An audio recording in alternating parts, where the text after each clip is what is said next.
Assalamualaikum warahmatullahi wabarakatuh. Pada kesempatan kali ini, saya akan melanjutkan tentang ChatGPT yang kemarin sudah saya berikan introduction-nya. Tapi ini sedikit mungkin sharing terkait dengan digital marketing ya. Kenapa saya memberikan sharing ini? Karena memang ini untuk khusus buat eh, grup pelapak digital gitu.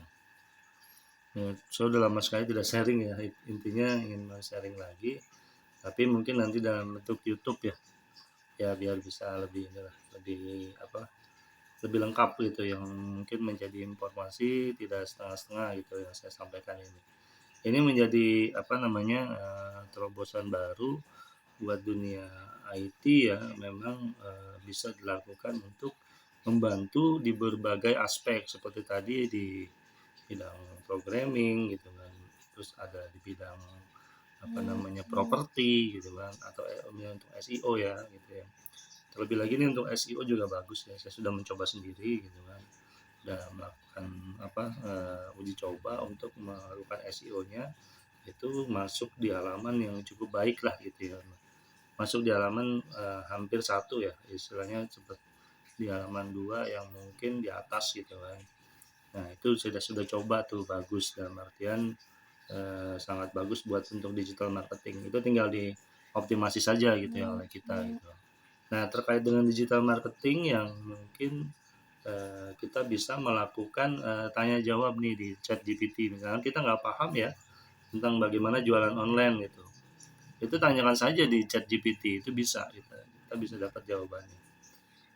Nanti saya akan lihatkan lah mungkin ya untuk videonya gitu ya. Video demo untuk menggunakan ChatGPT seperti apa gitu. Ini ngomong ChatGPT tapi nggak ada ChatGPT-nya gitu kan. Ini mungkin video ini dulu, sharing dulu ya. Ya, saat ini dengan teknologi ChatGPT kita banyak bisa memberikan, kita bisa mendapatkan banyak explore tentang mengupgrade skill kita gitu ya, skill kita dalam dunia digital marketing, di mana kita bisa mendapatkan banyak hal gitu. Kita menanyakan misalkan tentang bagaimana sih mengoptimasi sebuah website misalkan gitu. Bagaimana sih mengoptimasi sebuah Instagram, bagaimana sih mengoptimasi sebuah apa namanya, misalkan Google Business gitu ya. Kalau saya kan memang biasa di Google Business gitu ya. Nah, itu bisa kita tanyakan gitu.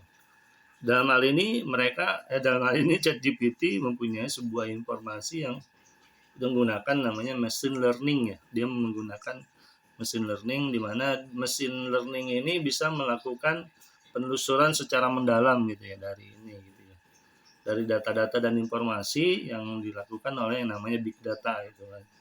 Nah, itu informasi-informasi ini dikumpulkan oleh ChatGPT sehingga menghasilkan ini gitu. Nah, memang ada kelemahannya dari ChatGPT ini, belum terintegrasi dengan yang namanya Google Map itu kita nggak bisa nanya map di situ ya. Kita hanya bisa menanyakan ilmu pengetahuan. Nah, ini di sini yang penting nih justru. Ini kita mengetahui tentang hal-hal yang terkait dengan bisnis online itu seperti apa gitu, ininya cara kerja bisnis online misalkan gitu. Tanyakan saja dengan chat GPT, maka dia akan menjawab gitu kan.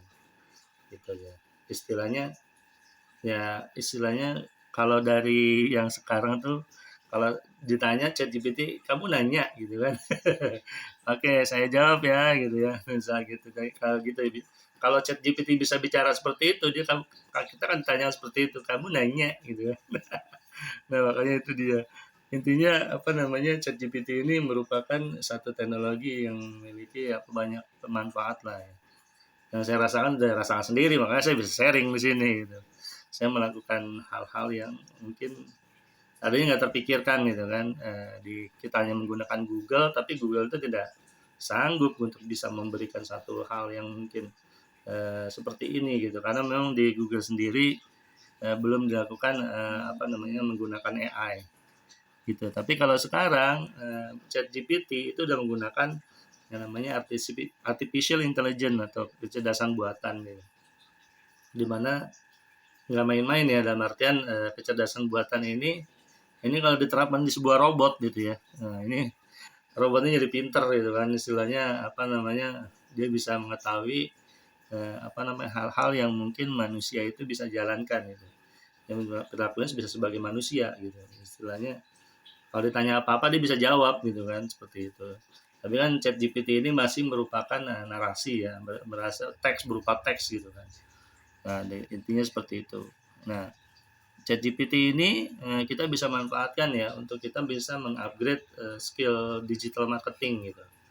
Yang selama ini jualan online kan kita tahu ada yang namanya marketing, tanyakan saja misalkan gimana sih cara optimasi WA marketing gitu kan. Nah, itu tanyakan gitu. Ya, ibarat kata kita jangan malu-malu sama ChatGPT gitu kan. Ya, kita dikasih satu apa namanya teknologi atau platform, manfaatkan dengan baik gitu. Ya, sehingga kita bisa melakukan yang namanya perbaikan penjualan misalkan.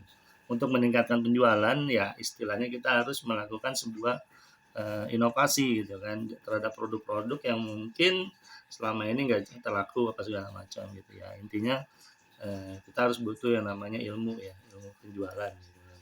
Ilmu penjualan sekarang udah bukan ilmu ini ya, istilahnya udah digital lah, semua dilakukan secara digital gitu kan. Nah, itu emang harus jangan inilah ya, jangan takut-takut dan jangan apa namanya, jangan ragu-ragu untuk menggunakan ini. Itu sih intinya di bidang digital marketing sendiri saya merasakan banyak hal yang mungkin nanti saya share ininya deh ya, apa videonya ya. Di mana ChatGPT itu bisa melakukan sebuah hal yang tidak terduga gitu. Oke, dari saya itu saja, singkat saja. Mudah-mudahan bermanfaat ya bagi saya apa namanya? Ini merupakan sebuah terobosan yang mungkin saya pengen share saja gitu ya, ingin melakukan share saja. Mudah-mudahan bisa bermanfaat. Assalamualaikum warahmatullahi wabarakatuh.